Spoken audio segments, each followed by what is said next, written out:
ভারতের উত্তর পূর্বাঞ্চলীয় রাজ্য আসামের গুয়াহাটি শহরে রাষ্ট্রীয় মর্যাদা এবং 21 তপধ্বনির মাধ্যমে ভারতীয় গায়ক সুরকার জুবিন গার্গের শেষকৃত্য সম্পন্ন হয়েছে।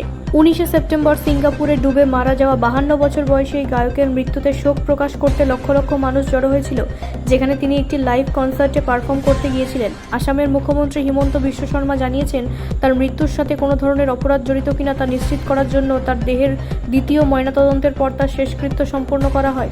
শ্মশানে জনতা তার সবচেয়ে জনপ্রিয় গান মায়াবিনী থেকে পংক্তি গেয়েছিল। জুবিন গার্গ আসামের একজন সাংস্কৃতিক আইকন ছিলেন। 33 বছরের ক্যারিয়ারে 40টিরও বেশি ভাষা এবং উপভাষায় গান গেয়েছিলেন। 2006 সালে গ্যাংস্টার চলচ্চিত্রে তার হিন্দি হিট গান ইয়া আলী তাকে জাতীয়ভাবে বিখ্যাত করে তুলেছিল।